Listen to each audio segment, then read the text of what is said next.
Nothing much. Destroying the lions, seizing the precious chi, and avenging my parents. Why? What are you up to? Uh-huh. Begging you to stop this, please, before someone gets hurt. Yeah, about that. Too late.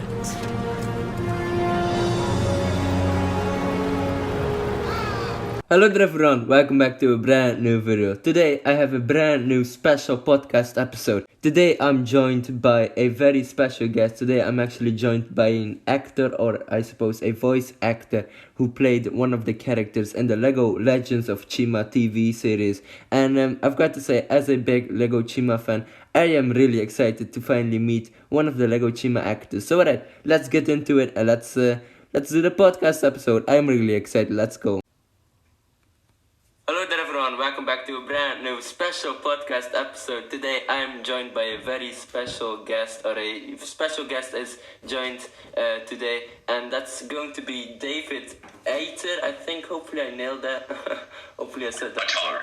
Attar. Oh, okay, I see. Alright, cool. That's right. So, tell us something about yourself. Maybe perhaps some people might know you from a certain show, but yeah, go ahead. Hi everyone. I'm David Attar.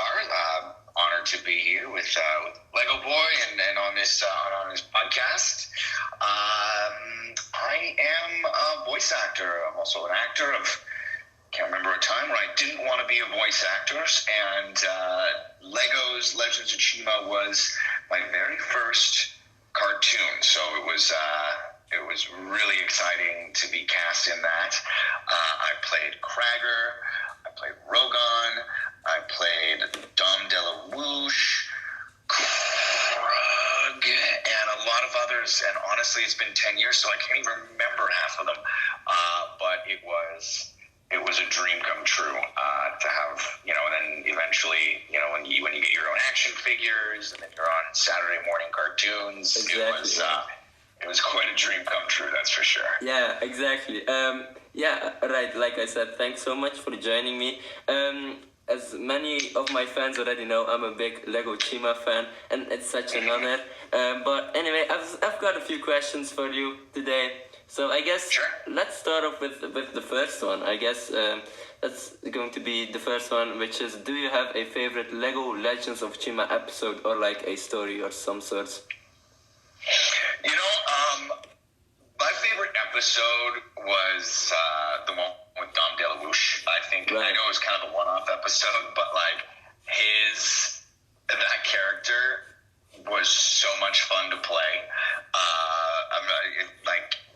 Everyone comes in and they have their characters, but when there's newer characters, you kind of audition with each other in the room for it. Yeah. Okay. And, there's a lot of, it's pressure, but it's a lot of fun because everyone's challenging each other. Everybody wants that role, but also when you hear someone nail it, you're like, I'm going to step back. That's who this character is. That was awesome. Everyone applauds.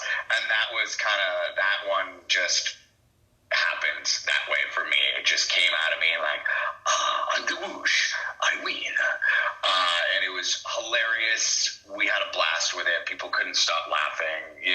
I think there was a few takes that had to be cut out because of the laughter in the room. So that was a ton of fun. But obviously, Cragger, was... Yeah. And his original storyline in that first season was so much fun.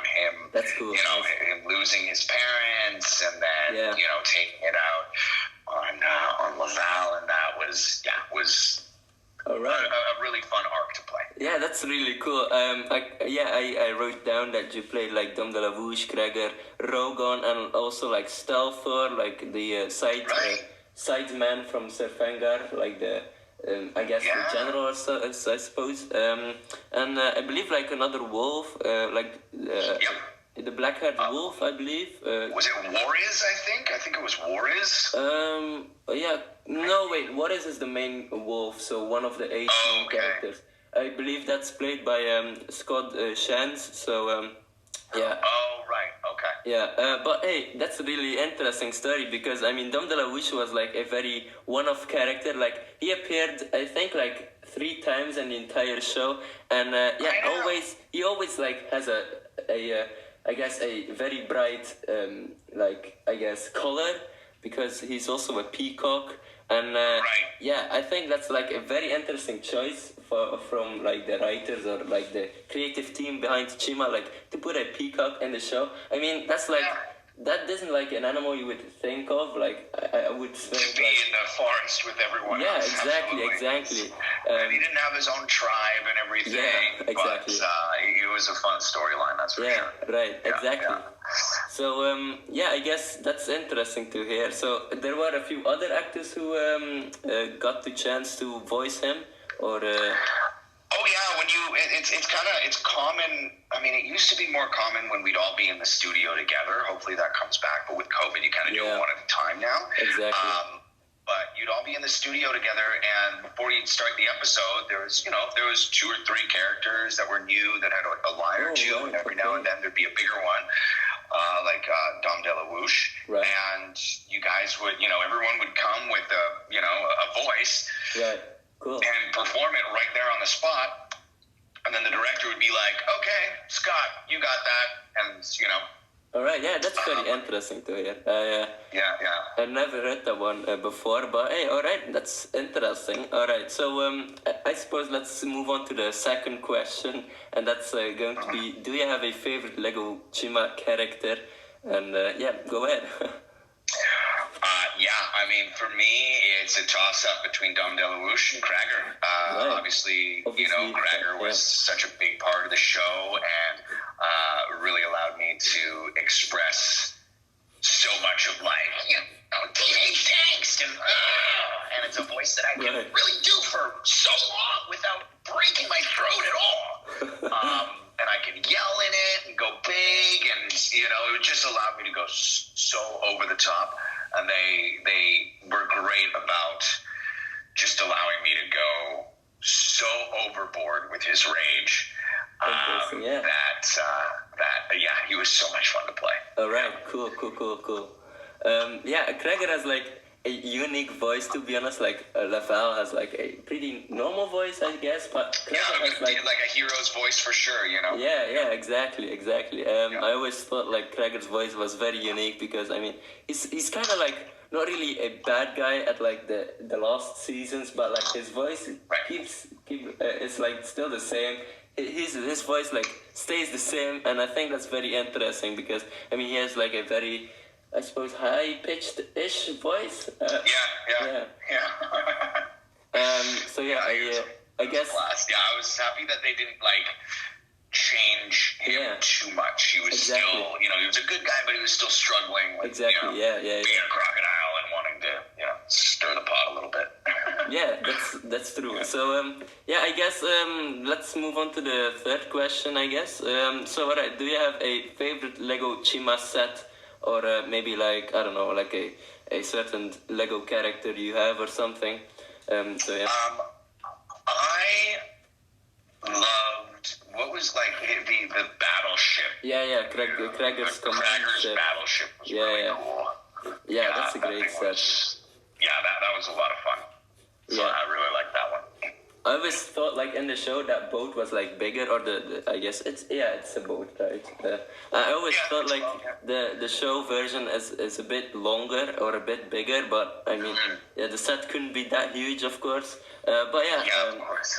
I think that's a very interesting one.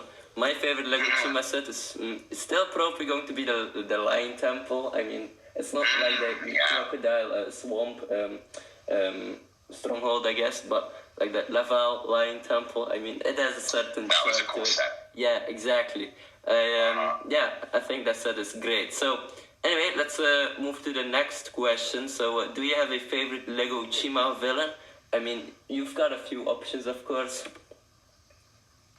I mean, if you want to consider Cragger a villain, then I would have to go, obviously, I'd have to go with Cragger. But, Fangar was amazing. His performances were incredible. Yeah, that's true. Right, so, if it wasn't Cragger, probably I'd have to go with Fangar. I was always really impressed with what he was able to play.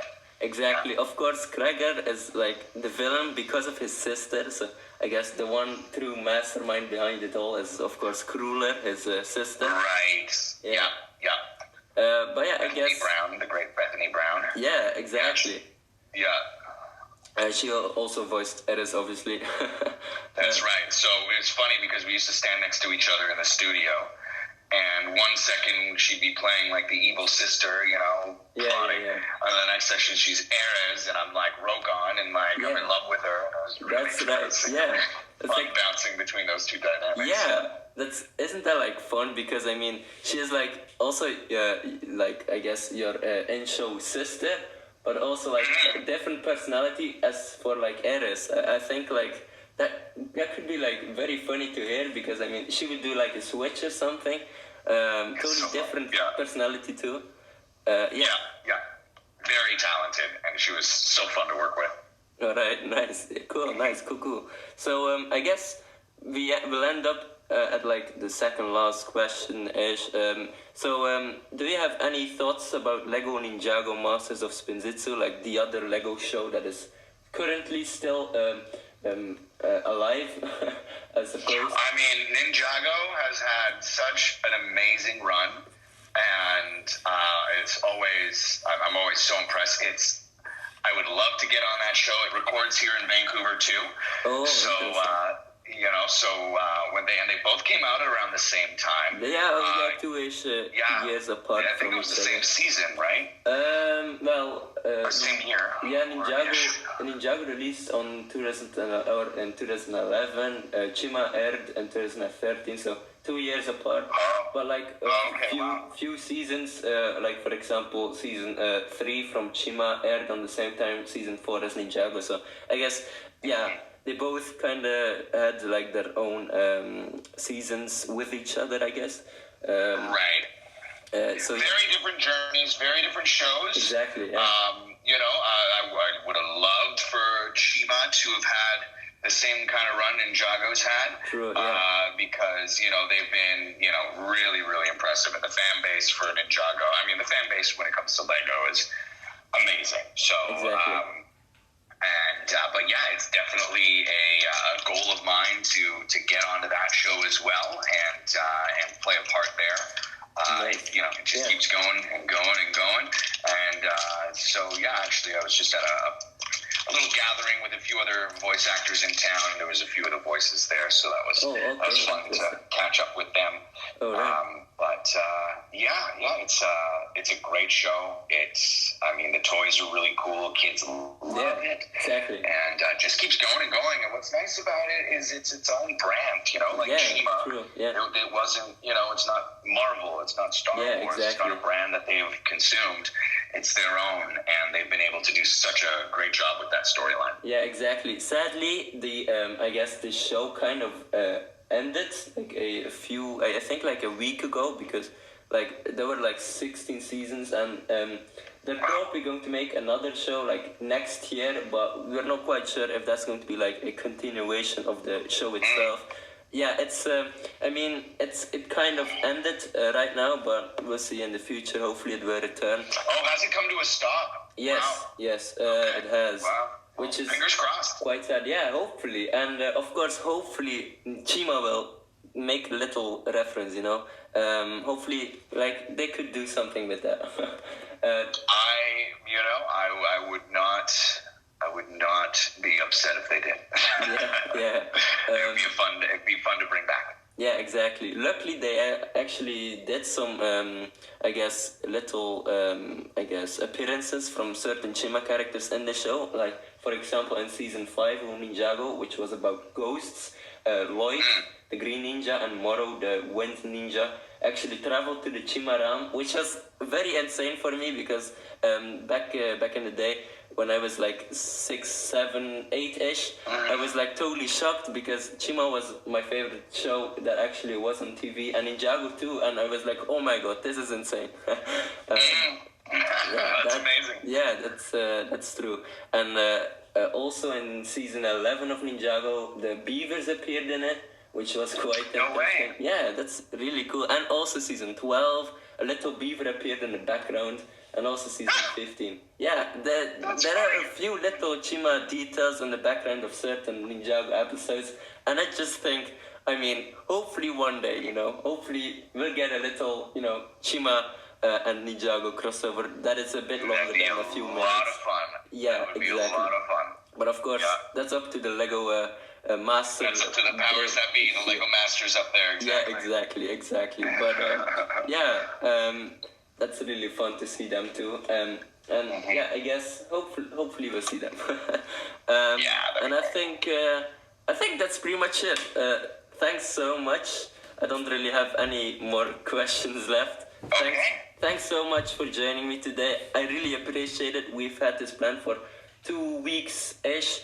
And thank you so much for hanging in there. Yeah. Sorry, busy schedules and things happen all over the place. No problem. I totally understand. I was really happy to see your answer. And I was really happy. Thanks so much. I'll see you later, and hopefully, ladies and gentlemen. All right, everyone, you guys have a great afternoon, okay? All right, ladies and gentlemen. For Chima, let's go. All right, ladies and gentlemen. Hopefully, you enjoyed this video. Don't forget to like and subscribe, and I will see you later. Goodbye, everyone.